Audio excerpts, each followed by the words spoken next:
Hi friends, ಎಲ್ಲರಿಗೂ ನಮಸ್ಕಾರ. ನೀವು ನೋಡ್ತಾ ಇದ್ದೀರಾ ಸೌಮ್ಯ ಶ್ರೀಚಂದನ ಯೂಟ್ಯೂಬ್ ಚಾನಲ್. ಫ್ರೆಂಡ್ಸ್, ಇವತ್ತು ಈರುಳ್ಳಿ ಚಟ್ನಿನ ಹೇಗೆ ಮಾಡೋದು ನೋಡೋಣ. ಅದು ತುಂಬ ಬೇಗ ಮಾಡ್ಬೋದು. ಫಸ್ಟು 2 ಈರುಳ್ಳಿನ ತೊಗೊಂಡಿದ್ದೀನಿ. ನೆಕ್ಸ್ಟ್ ಕೊತ್ತಂಬರಿ, ಒಣಮೆಣಸಿನ್ಕಾಯಿ, ಪುದೀನ, ಕರಿಬೇವು, ಬೆಳ್ಳುಳ್ಳಿ ಇಷ್ಟು ತೊಗೊಂಡಿದ್ದೀನಿ. ನೋಡಿ, ಇಷ್ಟೇ ಸಿಂಪಲ್ಲಾಗಿ ಬೇಗ ಮಾಡ್ಬೋದು.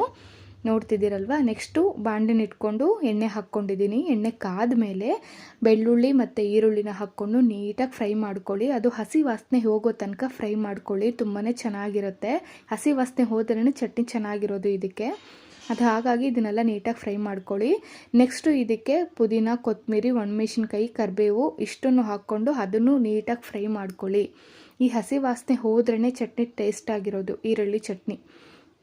ನೀವು ಒಂದು ಸತಿ ಟ್ರೈ ಮಾಡಿ ಕಮೆಂಟ್ ಬಾಕ್ಸಲ್ಲಿ ಕಮೆಂಟ್ ಆಗಿ ಹೇಗಿದೆ ಅಂತ. ನೋಡ್ತಿದ್ದೀರಲ್ವ, ಇಷ್ಟೇ. ಇದು ಫ್ರೈ ಮಾಡಿಕೊಂಡು ಇದು ತಣ್ಣಗಾದ್ಮೇಲೆ ಮಿಕ್ಸಿ ಜಾರ್ಗೆ ರುಬ್ಕೊಂಬರೋಣ. ನೋಡಿ, ನಾನೆಲ್ಲ ನೀಟಾಗಿ ಫ್ರೈ ಮಾಡ್ಕೊಂಬಿಟ್ಟಿದ್ದೀನಿ. ಈಗ ಸ್ವಲ್ಪ ತಣ್ಣಗಾಗಲಿ ಅಂತ ಒಂದು 5 ಮಿನಿಟ್ಸ್ ಬಿಡ್ತೀನಿ. ನೋಡಿ, ಒಂದು 5 ಮಿನಿಟ್ಸ್ ಬಿಟ್ಟಾದಮೇಲೆ ನಾನು ಮಿಕ್ಸಿ ಜಾರ್ಗೆ ಹಾಕ್ಕೊಂಡು ರುಬ್ಕೊತೀನಿ. ನೋಡಿ, ಇವಾಗ ಬಿಟ್ಟಿದ್ದೀನಿ. ಈಗ ಹಾಕ್ಕೊತೀನಿ ನೋಡಿ ಮಿಕ್ಸಿ ಜಾರ್ಗೆ. ತುಂಬ ಬೇಗ ಮಾಡ್ಬೋದು.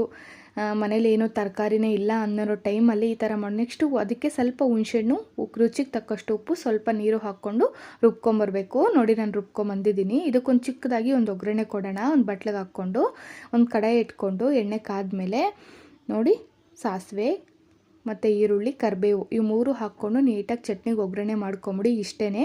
ಈ ವಿಡಿಯೋ ಇಷ್ಟ ಆದರೆ ಈ ವಿಡಿಯೋಗೊಂದು ಲೈಕ್ ಮಾಡಿ, ಶೇರ್ ಮಾಡಿ, ನನ್ನ ಚಾನಲ್ನ ಸಬ್ಸ್ಕ್ರೈಬ್ ಮಾಡ್ಕೊಂಡು ನೋಡಿ ದಯವಿಟ್ಟು. ನಾನು ಹಾಕೋ ಹೊಸ ವಿಡಿಯೋ ನೋಟಿಫಿಕೇಷನ್ ಫಸ್ಟ್ ನಿಮಗೆ ತಲುಪಬೇಕಂದ್ರೆ ಬೆಲ್ ಬಟನ್ನ ಕ್ಲಿಕ್ ಮಾಡಿ. ಓಕೆ ಅಲ್ವಾ? ಈ ವಿಡಿಯೋ ಏನಾದರೂ ಇಷ್ಟ ಆಗಿದ್ರೆ ದಯವಿಟ್ಟು ಲೈಕ್ ಮಾಡೋದನ್ನು ಮಾತ್ರ ಮರಿಬೇಡಿ ಫ್ರೆಂಡ್ಸ್. ಎಲ್ಲರಿಗೂ ಶುಭವಾಗಲಿ. Thank you so much.